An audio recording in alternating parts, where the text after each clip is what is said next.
Clarissa, it's so great to have you on the Nothing is Wasted podcast. Thank you for joining me. Thanks so much for having me. Well, we have had, it's interesting, I'll tell the listeners this, we've had this conversation already, and technology is just it's a beast, and unfortunately, we were not able to recover this conversation, and I believe it's because after having a conversation with you, there was so much richness of what you were bringing forward out of your story that the enemy really does not want people to experience the healing that they can experience listening to this conversation. And so I would just tell you guys, as you're listening to this, man, get ready, because Clarissa is just a wealth of insight and knowledge, and what God has brought her through is, man, it's just incredible. And so, Clarissa, can we just start? Why don't you tell us a little bit about yourself right now? I know we got connected through this incredible organization you're a part of called Hope Writers, but tell us a little bit about your life right now, and then we're going to do a deep dive back into your story. Sure. So, Davey, I am a full-time writer. Never thought that I would be able to say that, but I am. I'm a full-time writer, and I write for a variety of different outlets, from retail and financial services to my work at Hope Writers, to the book that I have been working on and am ready to launch. So I write at the intersection of faith and grief primarily because of my own story of loss. But, I've spent almost 20 years in lay ministry in the church, and I have a deep love for people, especially people who feel marginalized or hurting. And I find that grieving people fit that category really, really well when it comes to faith and just our culture in general. So it's a gift to be able to write for them, to advocate for them through words. And I have a really good life. It's hard to be able to believe that I could say that after what my family and I have endured, but God is good. And I've got 4 children, 2 rescue pups. I live in New England and love the winter here and love the summer. And God is good all the time. And I feel like my life up to this point has been a real testimony to that. Wow. Well, you've experienced some horrific loss, and anytime that I know of someone's story, and yet I see, first of all, see the joy and hope that you're exuding on your face right now, and hear my life is blessed, I know that they've been through a journey, and they've been through a journey with the Lord, because I understand it myself, right? That you experience this thing that you would never wish on your worst enemy. You would never wish for your own life, and yet you come out on the other side of it and you go, wow, I don't know, and I say this very hesitantly, but I don't know if I would trade it either, because of what the Lord has done in me through all of this. And I know there's a lot of people who are listening to this, and you're not there. And Clarissa and I would probably both tell you that, well, we're not sure if we're there quite yet either. That's right. And yet we're seeing God do something so amazing in our own hearts. So I just love the fact that I'm seeing it on your face right now, Clarissa. Like, I can see the joy in you, but that joy has, that joy is, you have been through so much to be able to experience that kind of joy. So why don't you take us back to the beginning of your story, and let's talk a little bit about your journey. Sure. Well, in 2019, my husband, Rob, and I decided that we wanted to take a cross-country road trip. In the last year, we had moved from Seattle to Boston, and we were both pretty homesick. And we thought, you know what? There's no better way than to cross the country, all 4 kids in the car and with our dog, and just experience camping together in national parks and have this grand finale of being back home in Seattle and seeing our people, seeing these friends who had become like family to us in all the years that we'd lived there. Well, Rob's capstone event for our trip, if you will, was to be a long ridgeline hike in Mount Rainier National Park. He was an avid hiker. He was a backcountry hiker. He knew what he was doing. And it always thrilled me to give him a chance to be able to do this thing he loved. You know, he worked really hard at his day job, and he was a guy whose weekends were filled with Little League games and 4-H competitions. And for him to have a whole day just to celebrate being in God's creation just felt like a real gift to be able to offer him. The morning of July 19th, he set out from our camper at 6:30 a.m. to meet his hiking partner for a day hiking in the backcountry. And I was really excited for him. I remember lying in the darkness in our camper and just telling him to have fun. I mean, that was, don't wake up the kids, close the door quietly before you leave, and have fun. And, that was the last I ever spoke to him again. When Rob was hiking, he always had this plan. We had made this agreement together that I'm kind of a worrywart, I confess, and he didn't want me to be worried about him when he was out of cell phone range in particular. So he would set a time where he would call me when he got back to the trailhead. He would set a time where I could start to worry, and then after that, I could call somebody for help. But for all of the years that he had hiked and we had been married 17 strong, we'd never needed to use the rescue plan, if you will. But that day on July 19th, he didn't call when he was supposed to get back to the trailhead. And I was worried, but it tamped down those fears because you don't think about the worst thing really happening to you. And I took my kids out to dinner, but that evening, as dusk was settling at our campsite, 3,000 miles from home, a large white SUV pulled up to my campsite and 2 uniformed officers got out.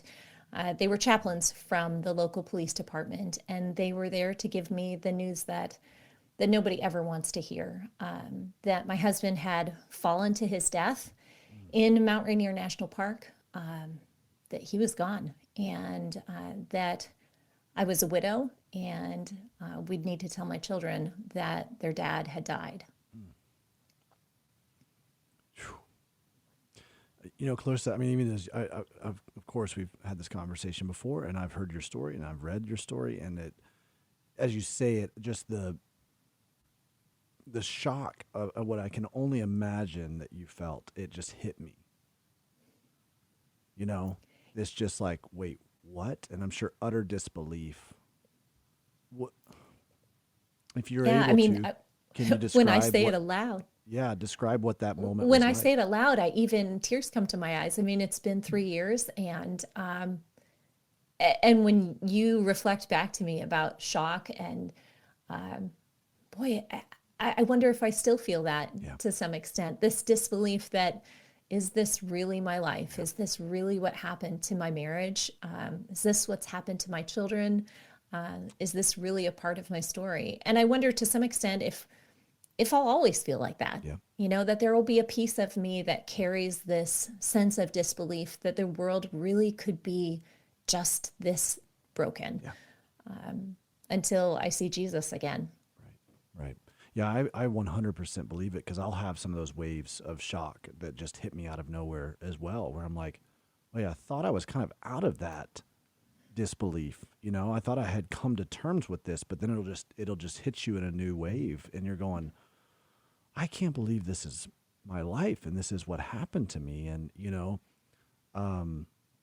this sounds really trivial, and I don't mean it to sound this way. I mean it to more sound like a metaphor. I remember when I was in first grade, and I had to go see the eye doctor because my eyes were bad, and I walked out of there with glasses, and I couldn't believe I was the kid with glasses now. Like, it was this, is this really my life? Like, I'm going to wear glasses for the rest of my life, And I'm not sure, it took a little bit of time for me to kind of come to terms with that and get used to it. And of course, now we're talking about something on this scale, on this level, with this gravity, where it's like, how do you wrap your heart and mind around that, right?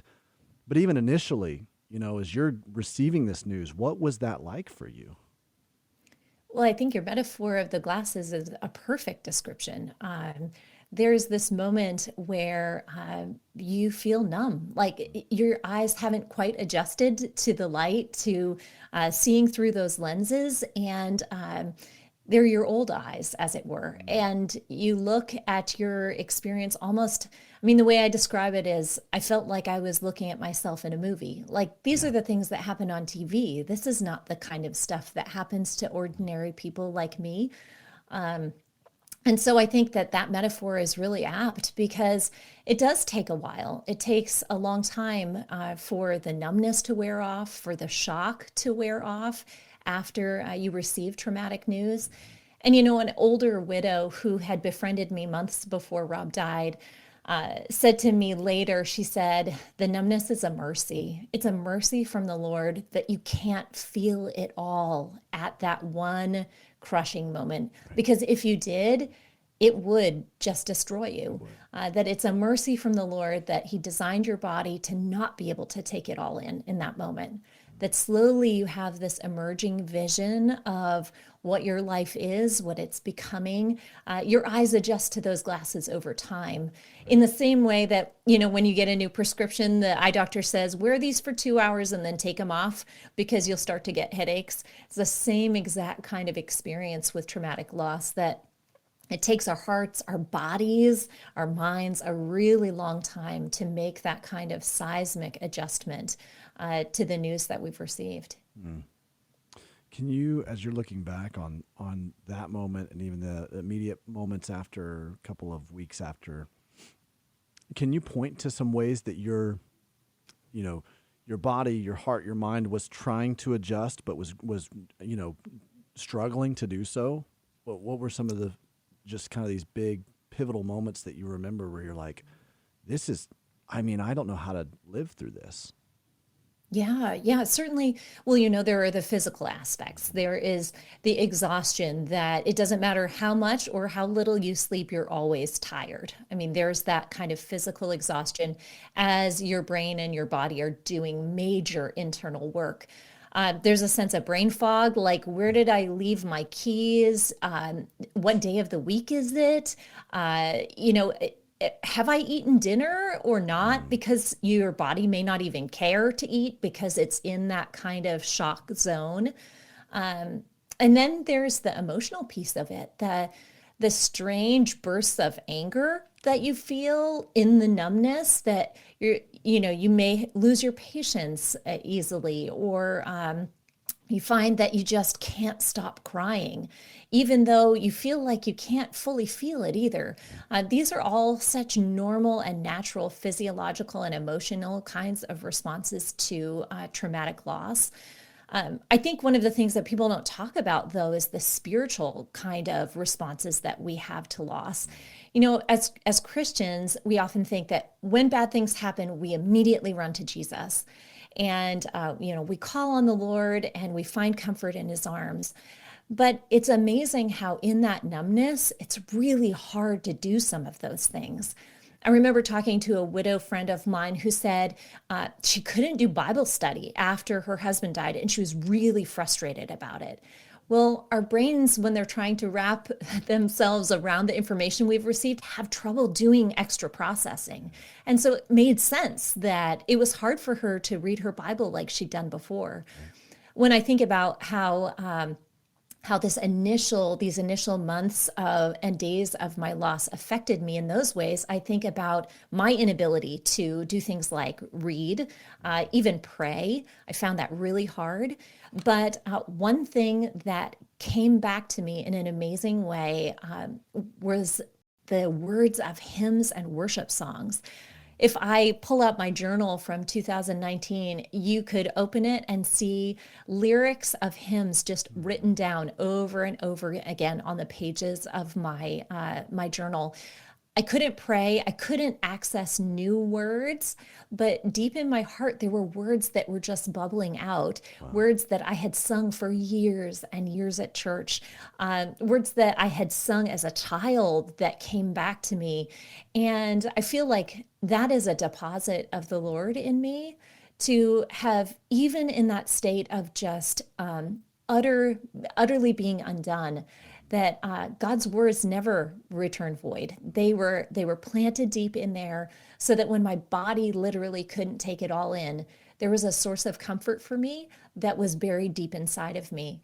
And, when I talk to widows now or other grieving people, and they feel kind of bogged down about their spiritual life after their person dies, I say, kind of like, go back to the base of the tree. Go back to the things that you can't forget. And feast on those things. There'll be a time for renewed Bible study. There'll be a time for intercessory prayer, but it might not be now when your body is trying to wrestle with the news that you've received. but God is still he has planted things inside of you that are going to bloom in this season where you feel incredibly parched. Wow. That's so good. I love that, as you refer to the power of song, the power of music to really move us, especially worship music or hymns or music that has a message that is going to, artists in that way. And it's similar to writers, right? As you know, you're able to put words to an experience that other people, they may not have the words for right then. I remember my father-in-law, my late wife's dad, he's musical. He was a music minister for years and years and years, and he described it as I lost my song. Yes. And so other people had to sing for him, right? That kind of those lyrics, those words had to be waves over top of him and through him and in him before he was able to find his own words and his own song to be able to sing again. And it's similar to what you're describing right there. Some of these more complicated thought, things that require a lot more critical thinking and analysis, like Bible study and stuff like that. That's stuff that's not really going to be able to be manifested in that moment. But it's like the presence of God. Those things that usher in the presence of God is what I find, and what you're describing as you found, is the initial resources that you needed in those moments. That's so good. Yeah. Describe to me a little bit, so you get this news from, the folks that discovered this, the park rangers, and your kids are there as well, right?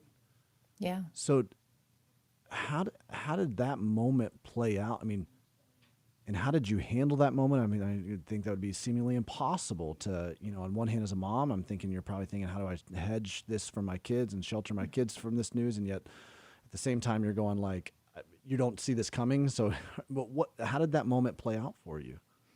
Yeah, every mama bear instinct in me rose up when I received that news. Like, how do I protect my kids? How do I tell them, what is this going to do to them? I think that's just a mother's instinct to want to care for her little ones. And, I talked through with the chaplain about how we would break the news to them.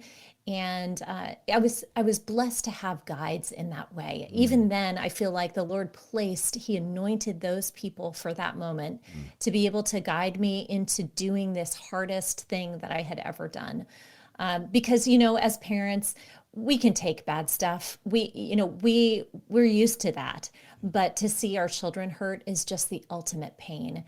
And so we did it together. And, those moments, I actually don't talk about them when I talk publicly, but I'm really glad you asked, because, there are moments in each of our grief stories that are so painfully intimate, that just feel like we are naked to the world and so vulnerable to the real sin and death and evil forces that exist in this broken world.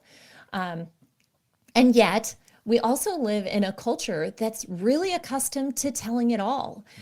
We love reality TV shows where cameras follow people 24/7. We get on social media and you get everything, the good, the bad, and the ugly.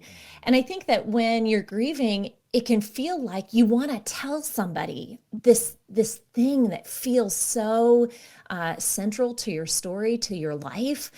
And it can be hard to set boundaries around that. And to know, who is a safe person to tell this piece of my story?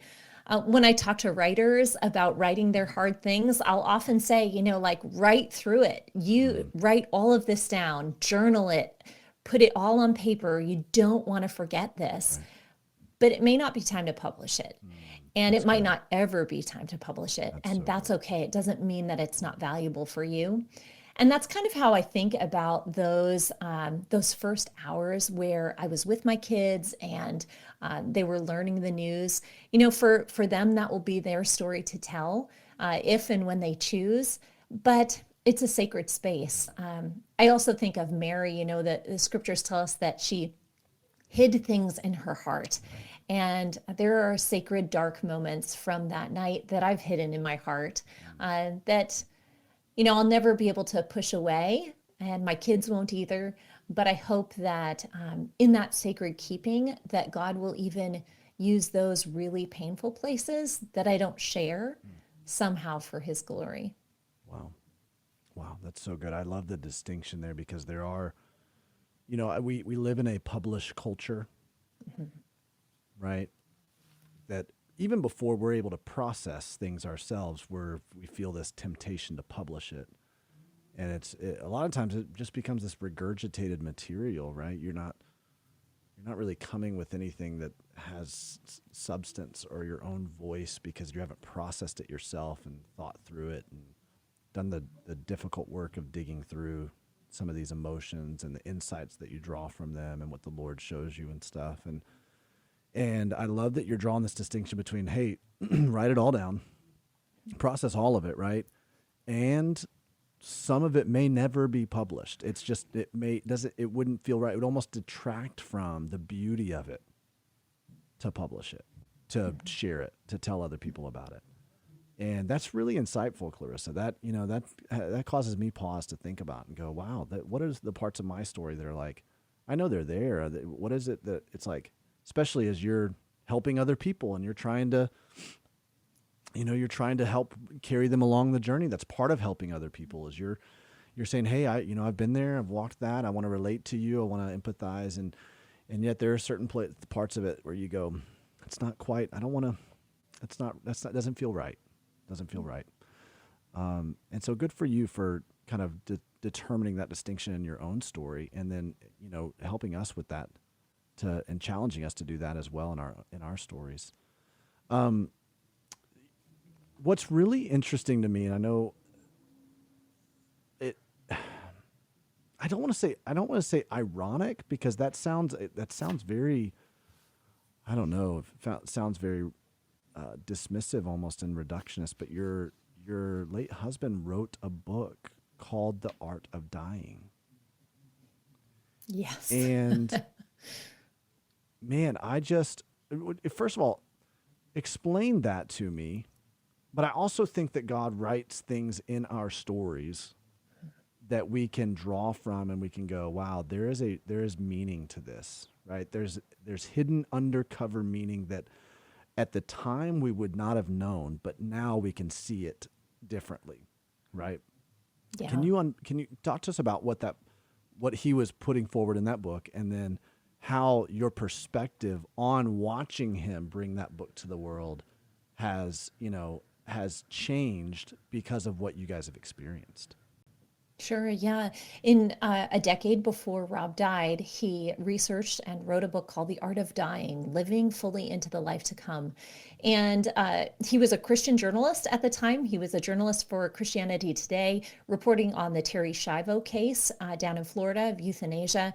And, swirling in Christian and larger culture were these questions about death with dignity. What did it mean to die well? What were the boundaries that families and or the medical profession should set when making these decisions about quality of life, quality of care, palliative measures, that sort of thing.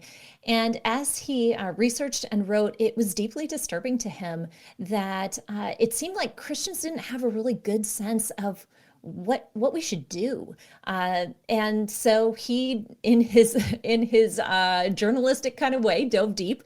He began working at a funeral home on the night shift, and he volunteered as a hospice volunteer, sitting with folks who were dying. On the weekends, he would do that. And he just wanted to get close to understand how we could do this better as a church, how we could support families who were caregiving for a dying person, how we could come alongside someone who is dying and really give them meaningful care. And then, of course, how we could care for people after their loved ones had passed away.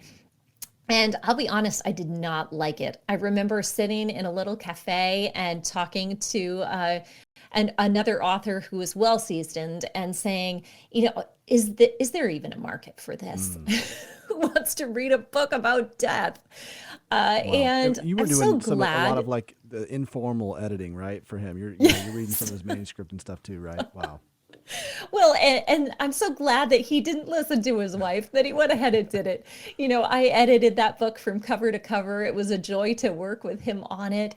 And his book, The Art of Dying, set a course really for how Christians could re-envision what it meant to die well, drawing on scripture and on church traditions that were so deep and meaningful.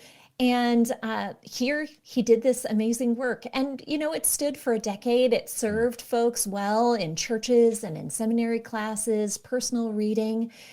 And then he died in 2019. And suddenly I am the wife, the one who's resistant to talking about death and dying, who doesn't want to think about a world where her husband isn't in the picture. And I'm holding these words that he wrote and realizing that in so many ways, he wrote them for me. Above my desk here, I have on my bulletin board a quotation that I've actually printed out and laminated from his book, The Art of Dying. It says, "I love her, and I know she will make wise decisions if I'm no longer able to be at her side." And it's from, I think, page 85, page 88 of that book. It makes me tear up What a even gift. to read it aloud, because I realize now that these conversations that I begrudgingly participated in, this subject that I wanted to run away from, like most of our culture and even some folks in the church, this was his love letter to me. This was a letter saying, when we learn to die well, we learn to live well. Okay, Clarissa, I want you to go do it now. And it's the hardest commission I've ever been given. And I hate to receive it.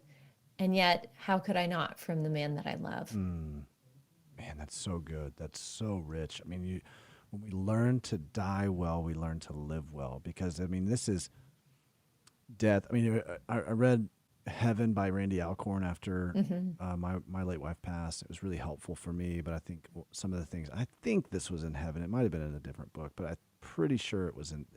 He kept talking about how death is not a departure, it's a homecoming, and like trying to shift our perspective on death as believers, that we see through it in a different lens, especially as Paul's letter to the church in Thessalonica talks about that, right? That we don't grieve as those. Is it in Thessalonians? Maybe it's in first. Maybe it's in Corinthians. I think it is First Thessalonians. Yeah. Yeah, and we don't grieve as those who don't have hope, right? That we grieve differently, and because we see death through a different lens.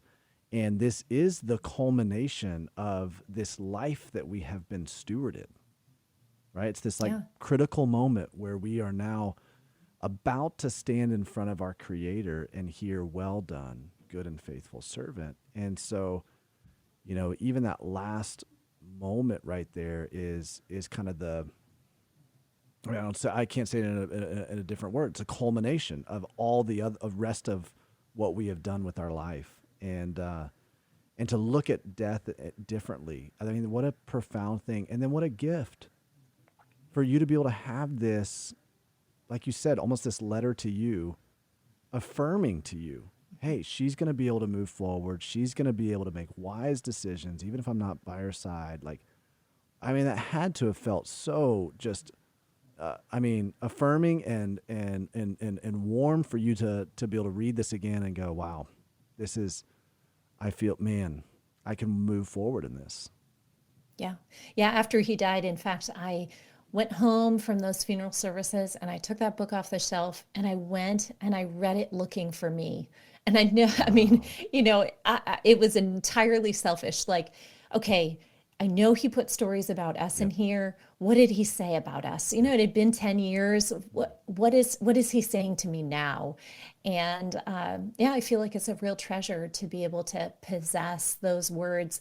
And beyond that, to see how they can care for other people. You talk about death being different when you're a Christian. And,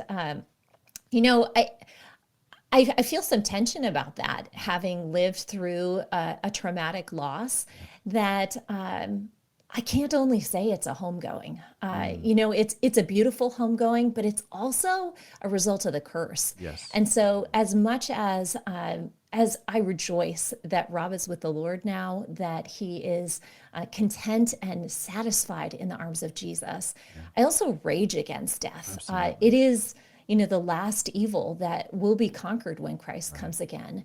And so there is that tension for the believer that, we don't want to veer on the side of those who have no hope, that we despair because of the brokenness that's around us in the world. But we also don't want to veer on the side of those whose hopefulness clouds the reality of what exists in this Yeah, world. that's so good. That when we offer comfort to others, we fall into platitudes of, don't cry, she's in heaven, or it's okay, he's with the Lord now. Those things are true. They are the bedrock of our faith, right? When we lose our person, but they are in no way diminishing the true evil and the hurtfulness of what began in the garden and what will finally be conquered when Jesus comes again. That's so good. That's so good.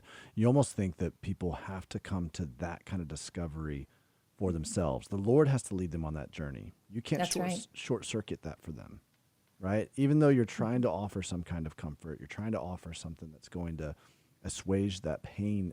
It's not going to. It's going to, like what you said, it's going to diminish the reality of the grief that they're feeling in that moment. And they need to walk that journey. We all need to walk that journey of grief to get to a place where the Lord meets us and he takes us on this journey to discover, his heart for his children, his heart for, our repurposing this and our eternity.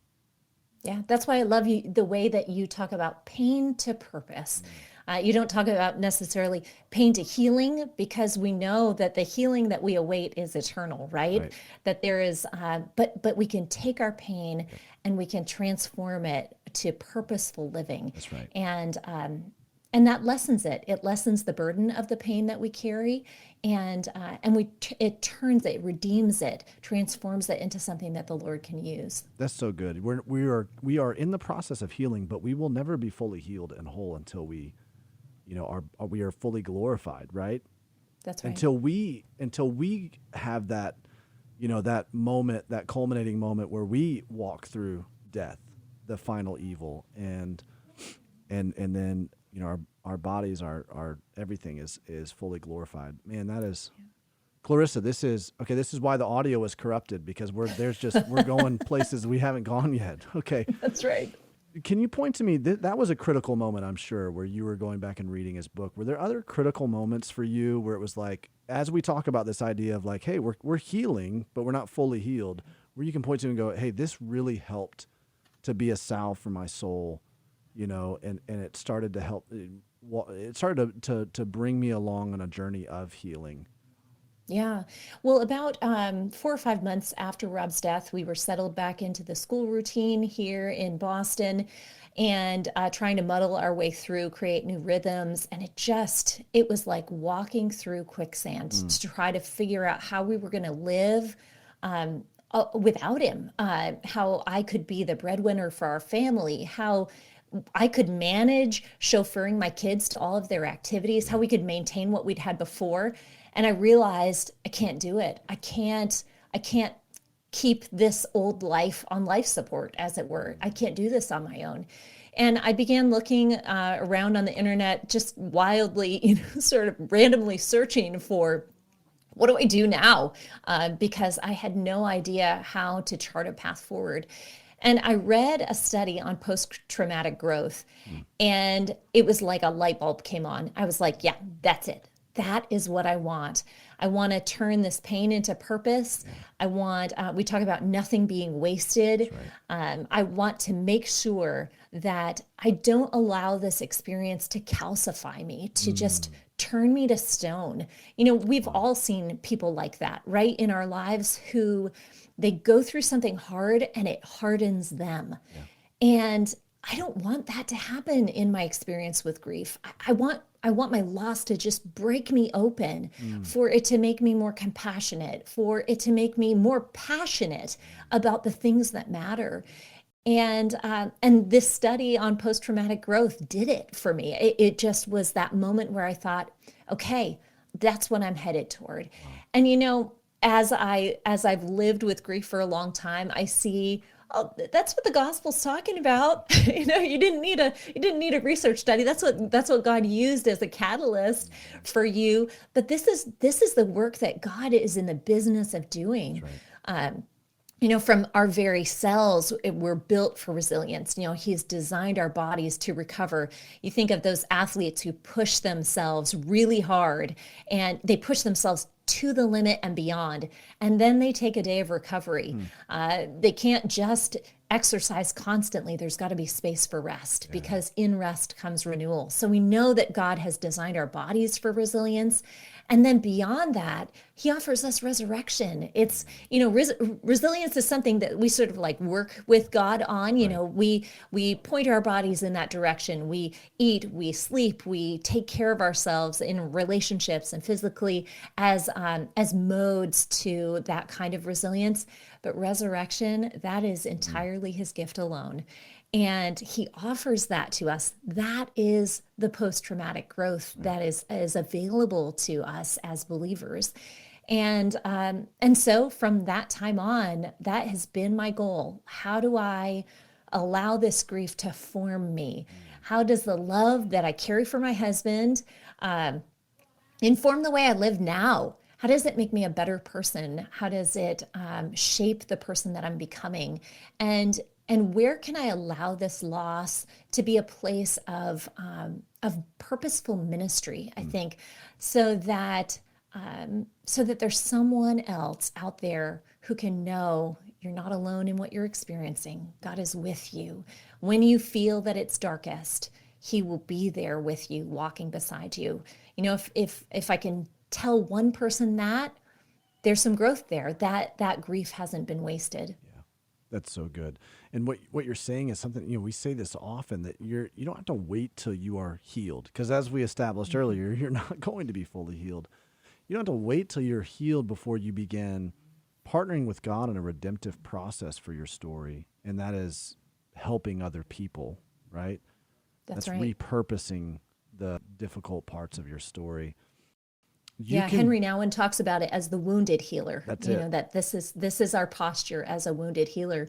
And a friend of mine who is a therapist, she said, when I think about the kind of peer support that exists for folks, I think in grief and in addiction, there is nothing that can compare to someone who's experienced it and can walk alongside of you through it. That's so good. So I think that's a real place where the suffering that you have endured can become fruitful ministry. Right. And what's amazing is you'll start to see you become like a magnet, right, for people who are walking the same journey that you're walking. It's wild. Even if, and this is so supernatural and providential, even if you never post anything or publish anything like what we've said about your grief journey, all of a sudden you'll encounter these people who are walking through the same thing you've walked through, and you're like, what in the world, And that is completely divine. It's completely God ordained.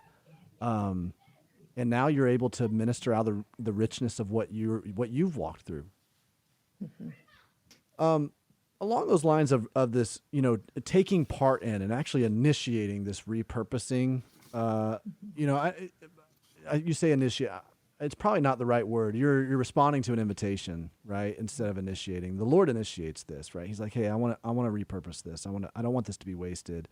But we have to respond to that invitation. We have to partner with him in that. You're doing some of that, right? Obviously with some of your writing. You're also co-hosting a podcast, right? Mm-hmm. Surprised by Grief. Can you talk to me about how some of these things for you, how they have helped you in, just to kind of as an addendum to what we've just been talking about, how have these practical things, having this podcast, doing some writing, helped you as you're finding healing for yourself and as you're helping other people?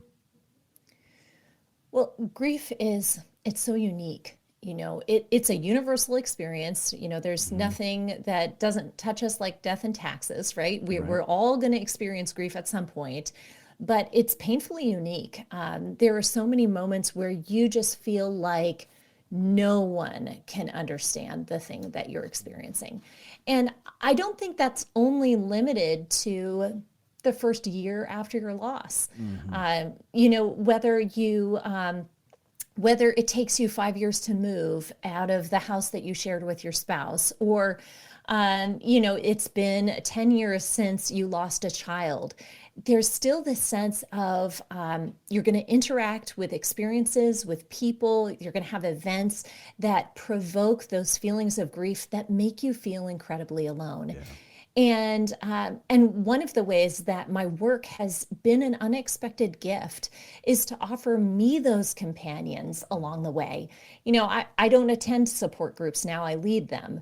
And I don't read grief support materials for myself anymore, I write it.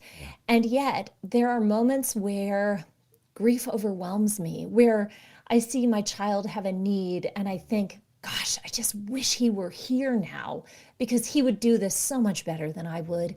Or, every little girl should have her daddy too, fill in the blank. And, I long for his wisdom in some way. And I realize that grief is always there. It's integrated into who I am now. And it helps to have people at all points in the journey to keep pointing your feet toward hope, to keep reminding you of the truths that you know in your head, but need to somehow travel down into your heart to find a place of peace. And I find that through all of these kinds of things that I do now, it feels cliche to say, I feel like I'm blessed more than I'm blessing others, but I feel that many times that the folks who write to me, who share their stories, it's such an honor to hear from them. I write back to every single one because there's nothing worse than sharing something painful to a deaf ear. And it's an honor that folks would feel comfortable sharing their stories with me because it's been vulnerable to share my story with other people. And yet it's when we do that, when we step beyond that isolation and the intimacy of our own grief, that we can really make connections that I think pull us out of the mud when we're having a hard day, that motivate us to keep going when we feel discouraged, and ultimately are what the body of Christ is supposed to do, right? It's we need the hand, we need the foot, we need the head, we need the ear, and it's when people come together as the hurting people of God that the body can actually do really amazing things. That's so good. That's so good. Well, what would you say though, if someone who's listening to this, they're like, well, I haven't experienced your particular journey. I'm not a young widow, or Davey, I'm not a young widower. Like, how? And yet there's people around me who are hurting. They are experiencing that journey. I want to show up for them. I want to be there for them. I know that's the right thing to do, and my heart's breaking for them. How do I do that? Do I have to have experienced what you've experienced in order to have that kind of empathy? Well, I don't think you do. I think that first, our connection in Christ offers us acquaintance with his sufferings. And if you know Christ, then you have some acquaintance with his sufferings. So mind your own heart and your experience. Where have you suffered loss? Not as a way to try to compare or try to evaluate whose loss is worse or easier, but as a way to acknowledge that you don't live a perfect life either. And when you acknowledge your fallenness, your brokenness, it's much easier to reach out with the kind of love and care that you would want to receive if you were in that particular situation. I think too that when you're trying to take care of someone who's hurting, it can be hard to know exactly what to do. Like, what do I say? What should I bring? Should I do anything at all? And I saw this beautiful image floating around on social media about these circles of intimacy that surround a person after a loss. And this doesn't have to be a loss of a loved one. This could be a diagnosis of a chronic illness. Yeah. This could be a really difficult job loss. This could be alienation from a child or some kind of relational struggle. You know, there are those people in the center who are intimately acquainted with your pain. And those people, they can speak firmly to you when you need that firmness. They can offer exhortation and sometimes rebuke if you need it. But you know, they can say things that nobody else can. And each person who's grieving whatever kind of loss, suffering, they need those people in their life. And then you evaluate, okay, am I that person or am I the next circle out of those folks who would say, I'm a good friend, but I don't have that kind of intimacy? Okay, that's when I'm going to offer practical care. I'm going to commit to praying for this person. I'm going to make sure their lawn is mowed all the time so that they don't have to think about the child who's left the house and doesn't want to call anymore and used to mow the lawn. I'm going to do those things for that person because there are ways I can be helpful that aren't necessarily super emotionally intimate, but are felt deeply as gifts of love from the person who is grieving. And then there's sort of like the large circle of everybody else, your community. This might be your congregation or, your kids' baseball team. Those are the folks who start the GoFundMes and the fundraisers and organize, clothing drives and meal trains. And those things are super important. I never want to diminish that because you find yourself in that outer circle of acquaintance, that your gift is no less valuable to the person who's grieving. It just acknowledges the intimacy of that relationship.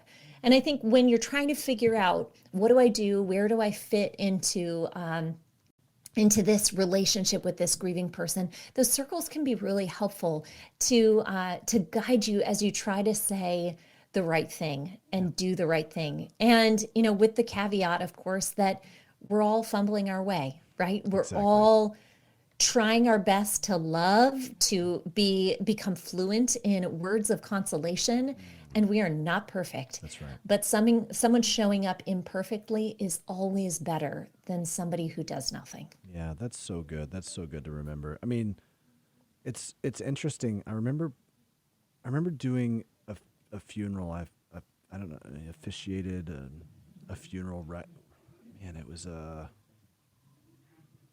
5 months after my wife was killed. And so that hit hard, right? And I'm like, and yet there was something that my mind told me I should have known what to say. And yet I was terrified because I didn't know what to say. And it caused me to realize, hey, the reality is none of us, it doesn't matter how much of an expert on this we may seem, none of us knows what to say. We're like, we're fumbling around. So That's right. Be encouraged by that, right? There are no experts in this field. No. Because it's, when you're trying to walk with someone else in this really deep space of grief and it's a very human experience. It is not easy. No. And yet that circle that you just shared is so helpful, right? What a very helpful resource for us to be able to identify, where am I in relation to this person and how can I show up best for them?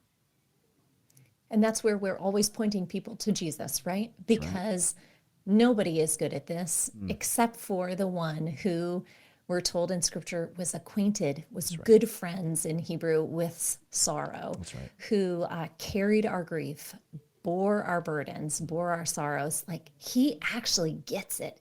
So, when no one else in your life understands, when you even feel like as a vessel inadequate to communicate a sense of understanding to a hurting person, just give them Jesus. Yeah. Just, put Jesus there in the front, because Jesus is the one who gets it. And in his presence and in his care, That's a place where a person who feels so isolated and unknown can find themselves known in sharing with his sorrows, and also comforted in the knowledge that that not only does he know you, he's going to walk with you through that shadow. That's so good. That's so good. Okay, this in conjunction with all of this kind of occurred to me, and I'd like for you to evaluate this statement that I'm about to make, okay, or this thing I'm about to describe. So I feel like that if I encounter someone who has walked through the same thing that I have, that it is very helpful for me to say, hey, I have also lost my wife. Let me tell you my story. Or, for instance, we do these widower retreats, and there was someone there this past time whose wife had been murdered. And it was so, I felt like, I even felt it reciprocated. It was so helpful for me to say, hey, listen, my wife was murdered. It's almost like he was like, oh, somebody gets it. However, I find quite the opposite if I encounter someone or I'm having a conversation with someone who's walking a different pain journey, right? I find that it's not helpful because it's like, well, you don't really understand my pain or my loss. What's most helpful is for me to just say things like, I am so sorry. There are no words. I love you. I'm here for you. Give them a hug, right? Be present. Would you say that that's accurate on your, I'm literally it's just occurring to me as we're having this conversation, but I'm realizing that I fumble around when I try to say like, oh, hey, well, here's my story to someone else who has a totally different story. And yet it's very helpful. It almost gives me immediate street cred with this person if they have the exact same story. And I'm like, hey, I can walk with you in this, What would you say? Oh, I entirely agree. I'm training to be a Stephen minister, which is a parachurch organization designed to equip lay ministers basically for this kind of support, to walk with people after other folks have moved on.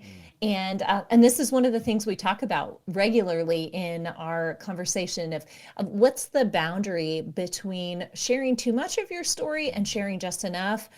When do you say, hey, I've got something in common with you here? And when do you keep that a little closer to the chest? Yeah. And I think a lot of it is just being in relationship with that person, knowing, okay, I do have a lot in common with this person, so I don't think it would offend them. I think another way to do it is to simply ask, hey, I've had a similar but sort of different circumstance. Would it be helpful if I shared that? And to just offer that as an opportunity. Yeah. A person is always able to say, no, I just really need you to listen to me right now. And but that kind of transparency and conversation, I think, can be a helpful guide.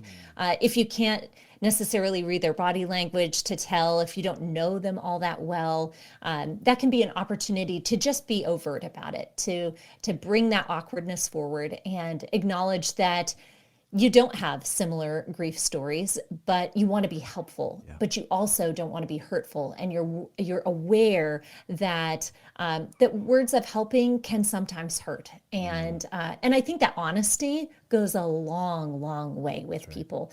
When I think about folks who said hurtful things to me after my husband died, in general, they were people that didn't know me that well. And didn't really understand what I was going through. And the people in my life who said some hurtful things that were closer to me, I was able to forgive those things a lot more easily because I knew they loved me. Yeah. And that establishment of relationship, I think, is an important piece of that sort of communication that helps and doesn't hurt. Wow, that's so good. That's so good. Clarissa, it's obvious why you have this book coming out, because of what we've just heard from you. But you have this book coming out called Beyond the Darkness, a gentle guide for walking with grief and thriving after loss. Obviously, I even just lean on this idea of walking with grief, right? There's this, as you've said, integration of grief into your life now, that it's something that you're carrying as you go. But this is going to be such a helpful resource for people. What is your hope in this as the reader picks this up, as every one of our listeners picks this up, no matter what you're experiencing in pain, you're experiencing some sort of grief. So every one of us should pick this up and read it. What is your hope for us as we start thumbing through the pages of it? Well, the book boils down to two main thoughts: that grief will walk with you your whole life, and that your Savior will too. And when I think about what I hope for people as they read Beyond the Darkness, it's a sense that I can do this, that this isn't 5 stages that I've got to work through as some sort of performance test for how resilient I am, or how much I can man up. This is a companion that's going to walk with me, that signals to the brokenness of the world. But I can do this. I can walk with grief because Jesus walks beside me.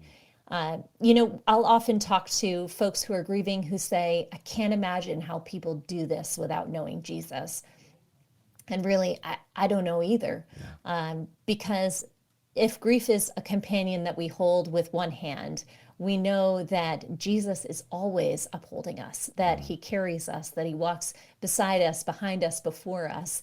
And with that kind of companionship, it's amazing the trials that you can endure, the suffering that you can endure, and the growth that you can experience in and amidst your suffering. Right. Oh, that's so good. That's so good.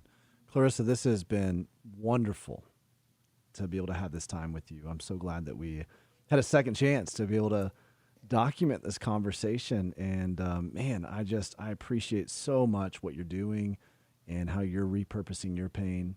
All of these things that you're saying are things that it's so close to the heartbeat of the ministry of Nothing is Wasted. And I know it's going to impact everybody who has listened to this. How can we follow along with your journey and what you're doing? Where can we find you? Certainly. Well, you can look for Beyond the Darkness wherever books are sold, wherever you're buying your books these days. Look for Beyond the Darkness. I read the audiobook too, which was a special gift. So if you're more of an audiobook fan and you don't mind the sound of my voice, I'd love to read it to you. That would be a special treasure as well. And I'm always available at ClarissaMoll.com or on Instagram. It's where I hang out. It's my happy place to interact with folks, to answer their questions, to let them know that they're not crazy, that they're going to get through this, and that they're not alone. So I'd love to have you join me in any of those ways. That's great. That's great. Thanks so much, Clarissa, for spending time with us and really ministering to our community. We appreciate it so much. Thank you, Davey. Hey, friend, if you liked this episode, be sure to like and subscribe so that you can stay in the loop every time Nothing is Wasted releases a piece of content here on this YouTube channel.